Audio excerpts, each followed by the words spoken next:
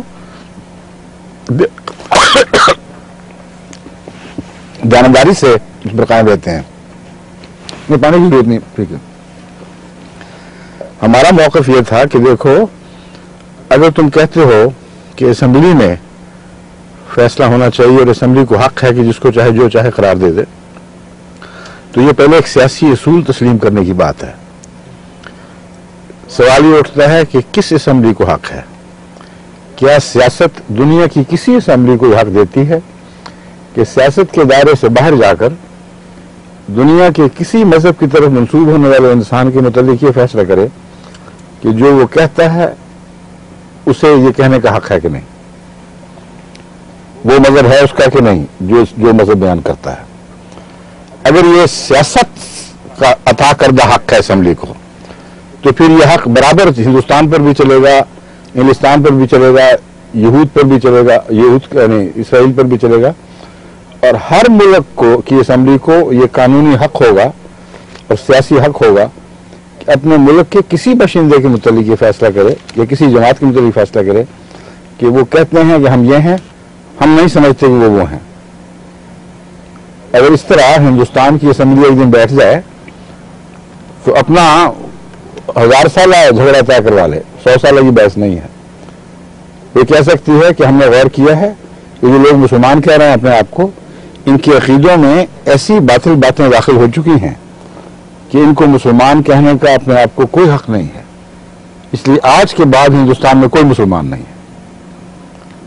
پھر وہ جو مرضی کریں، پھر آپ کو کیا؟ وہ کہیں گے ہم آپس میں بات کر رہے ہیں، غیر مسلموں سے لڑ رہے ہیں.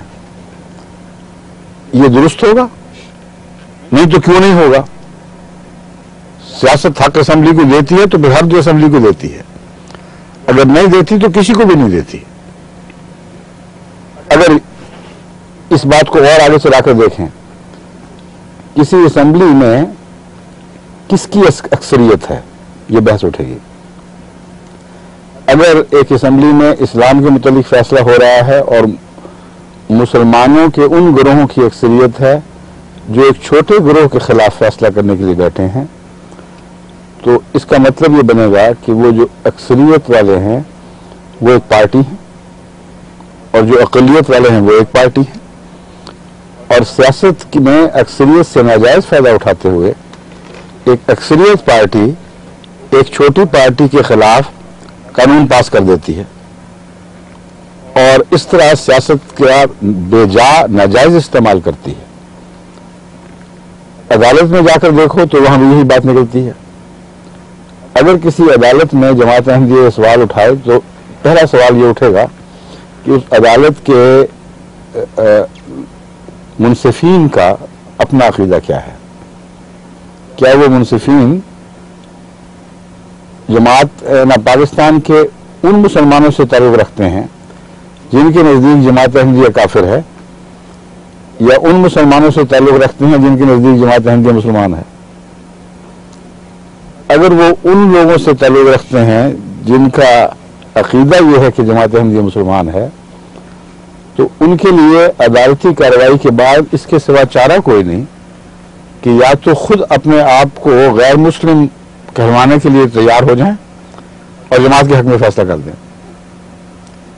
یا اپنے عقیدے پر قائم رہیں اور اپنے عقیدے کا فیصلہ کریں. انصاف کی بحث کہاں سے آ جائے گی؟ انصاف کی بحث کا تو موقع ہی کوئی نہیں. پارٹیاں ہیں دو، عدالت فریق ہے، اور اگر کوئی احمدی جج آ جائے تو کیا آپ اس کا فیصلہ مانیں گے؟ عدلیہ میں 2 گز کہاں سے ہو گئے؟ میں کہتا ہوں جو احمدی جج ہیں ان کو اکٹھا کر کے ان کا ایک پینل بنا لو اور ایک فیصلہ ان کے سے کروا لو اور ایک فیصلہ غیر احمدی ججوں سے کروا لو، پھر دیکھو کیا فیصلہ ہوتا ہے. کیا خیال ہے تمہارا کہ احمدی جج بھی فیصلہ یہی دیں گے جو غیر احمدی جج دیں گے؟ ظاہر بات ہے کہ اگر وہ دیں تو ساتھ ہی مرتد ہو کے جماعت کو چھوڑ کے جائیں گے، اور جو تمہارے جج ہمارے حق میں فیصلہ دیں گے وہ مرتد ہو کے نکل جائیں گے باہر. اور اگر وہ دے بھی دیں تو تم ان کو مانو گے نہیں. یہ تسلیم شدہ بات ہے. ناممکن ہے کہ تم ان کے فیصلے کو قبول کر لو. تو کس عدالت کی طرف جائیں؟ کیا سکھ جج بنائیں یہ فیصلہ کرنے کے لیے؟ یہ اصولی بات ہے. یا ہندو جج بنائیں یا عیسائی جج بنائیں؟ اگر اس اصول کو تسلیم کر لو تو پھر ہر جگہ دنیا میں یہ چلے گا کہ اگر اسلام کے متعلق 2 فریق جھگڑا کرنے والے ہوں، جیسا کہ اب شیعہ سنی کی مثال سامنے ہے. شیعہ کہتے ہیں ہم پکے سچے مسلمان، یہ جھوٹے مسلمان. سنی کہتے ہیں ہم پکے سچے مسلمان، یہ جھوٹے مسلمان. تو ان کا فیصلہ یا تو پنجاب کی عدالتوں میں لے جایا جائے، مشرقی پنجاب میں، یا پھر ہندوستان کے ان علاقوں میں لے جائے جہاں کٹر ہندو، بمبئی میں، کاٹھیا واڑ میں کہیں لے جاؤ اور ان سے فیصلہ کرو. بھی تم بتاؤ، ہمیں نہیں پتہ لگتا. یہ 2 فریق مجبوری ہے ہمارے درمیان فیصلہ کر دو. اور اگر وہ منظور نہ ہو تو پھر عیسائیوں کے پاس لے جاؤ فیصلے. عیسائی حکومتوں سے کہو، کیتھولک روم ہے وہاں چلے جاؤ، ویٹیکن کے پاس چلے جاؤ، پوپ صاحب سے درخواست کرو کہ بھائی ہمارے درمیان فیصلہ بڑا مشکل ہو گیا ہے. اگر ہمارے جج فیصلہ کریں گے، وہ شیعہ ہوئے تو سنی اعتراض کریں گے، سنی ہوئے تو شیعہ اعتراض کریں گے، اور ان کے اعتراض کو تم تسلیم کرو گے کہ ہاں جائز اعتراض ہے. تو جب تک ہمارا فیصلہ نہیں ہوا، ہمارے میں تو یہ ہمارا بھی یہی موقف تھا. اس وقت تک مسلمانوں کا حصہ تھے. فیصلے سے پہلے تم نے ناانصافی کر دی ہے. فیصلہ ان کے پاس لوٹایا جن کا جو ہمارے متعلق مولویوں والا عقیدہ پہلے سے رکھتے تھے، اور جب وہ بھی ماننے والے ہو گئے تو ان پر ایسا دباؤ ڈالا گیا کہ ایک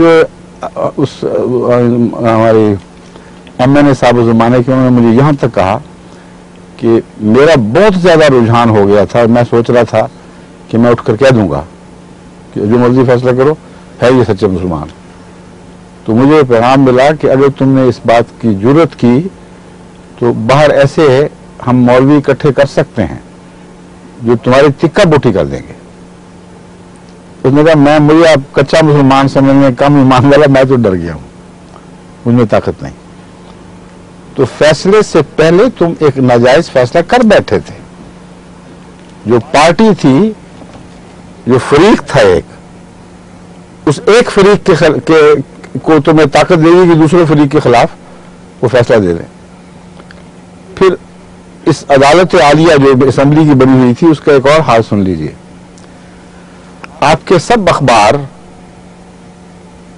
والے جانتے تھے اس زمانے میں اور لکھتے تھے کہ فلاں منسٹر صاحب دیریاں ہیں، فلاں صاحب یہ ہیں، پارٹی کی اکثریت کو نماز پڑھنی تو درکنار نماز آتی ہی نہیں،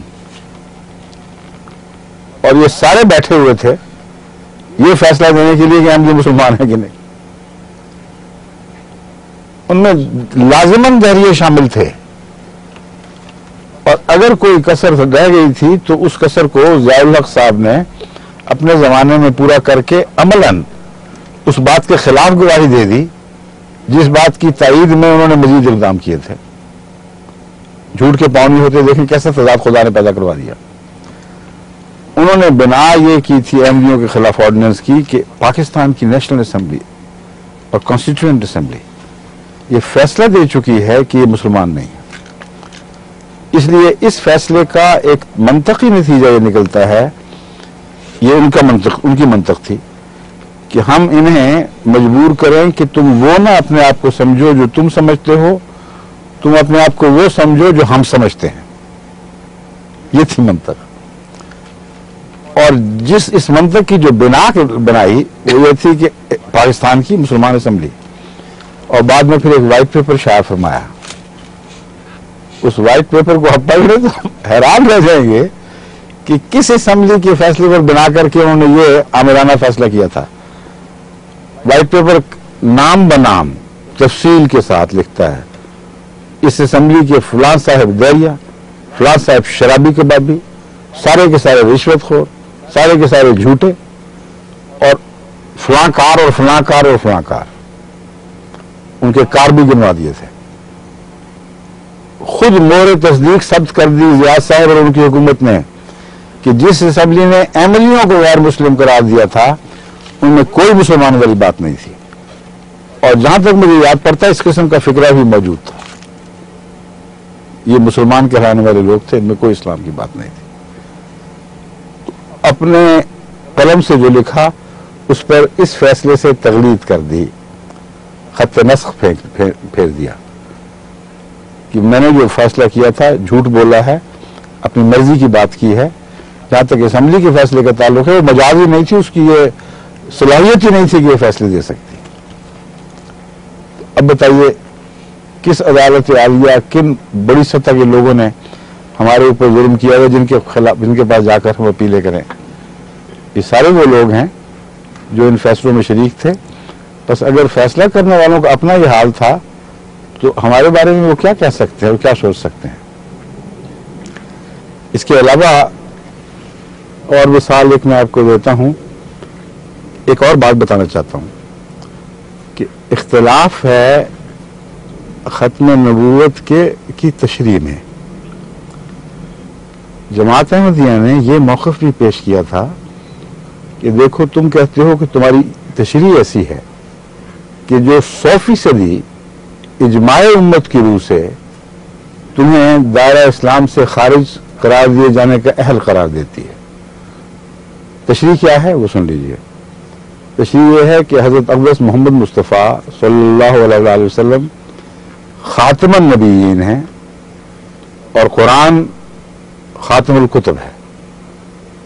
ان معنوں میں کہ قرآن کا ایک شوشہ بھی کبھی منسوخ نہیں ہو سکتا اور کامل کتاب ہے، اور حضرت محمد رسول اللہ صلی اللہ علیہ وسلم ان معنوں میں خاتم کہ آپ کا ہر حکم قیامت تک واجب التعمیل ہے. مجال نہیں کسی کی کہ اپنا ایمان بچاتے ہوئے آپ کے حکم کسی سرکوبی کر سکے، کے خلاف بات کر سکے، لفظ اٹھانا کوئی حرکت کر سکے یا تسلیم کرنے سے انکار کر دے. تو جو بھی سرکش پیدا ہوگا محمد رسول اللہ کے ایک حکم کی جو سرکشی کرتا ہو، کمزوری سے عمل چھوٹنا اور بات ہے، یہ کہہ کر کہ ان کو حق کوئی نہیں ہے، ان کا یہ فرمان وقت کے لحاظ سے پیچھے رہ گیا ہے، اب یہ فرمان نہیں چلے گا. جو یہ عقیدہ رکھتا ہے جماعت احمدیہ کے نزدیک وہ محمد رسول اللہ کی امت سے نکل جاتا ہے. یہ ہمیں تسلیم ہے، یہی ہمارا جرم ہے. لیکن اس کے باوجود ہم یہ کہتے تھے کہ اس شخص کا جہاں تک حق ہے اپنے آپ کو امت محمدیہ کی طرف منسوب کرنے کا، اس کو ہم نہ چھین سکتے ہیں نہ تم چھین سکتے ہو.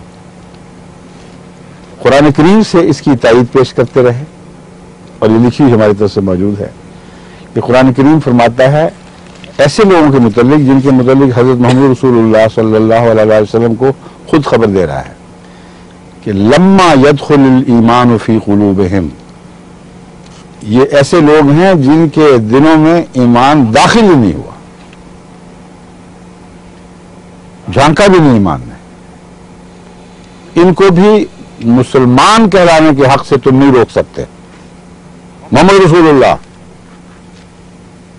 اور کسی کی بات نہیں ہو رہی، اللہ فرما رہا ہے محمد رسول اللہ کو کہ ان کو یہ نہ کہو کہ تم مسلمان نہیں ہو، ان کو کہو اپنے آپ کو قولوا اسلمنا، تم کہہ دیا کرو ہم مسلمان ہیں، لیکن مومن نہ کہو، کیونکہ خدا نے خبر دے دی ہے کہ تم مومن نہیں ہو، لیکن امت مسلمہ کا جز کہلانا چاہتے ہو تو تمہیں اجازت ہے۔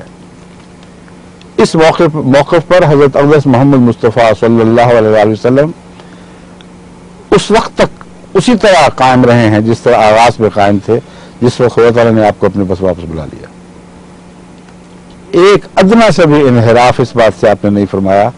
جس نے کہا میں مسلمان ہوں، آپ نے فرمایا ٹھیک ہے تم مسلمان ہو، منافق ہو، اگر خدا نے خبر دے دی تو کہہ دیا تم منافق ہو، لیکن مسلمان کہلانے کے حق سے نہیں روکا۔ ہم نے اسمبلی کو سمجھایا کہ دیکھو کتنا عظیم الشان، کتنا وسیع حوصلہ مذہب ہے کہ ایک طرف بتا رہا ہے کہ فی الحقیقت خدا کی نظر میں تم مومن نہیں ہو، لیکن اس کے انسانی بنیادی حق پر حرف نہیں، تبر نہیں رکھتا، اور کہتا ہے ہر انسان کا بنیادی حق ہے جس کو جو چاہے جس مذہب کی طرف منسوب ہو۔ تو ہم نے ان کو سمجھایا کہ تم یہ ظلم نہ کرو، تمہیں اس بات کا حق نہیں پہنچتا جس کا حق خدا نے محمد رسول اللہ کو نہیں دیا۔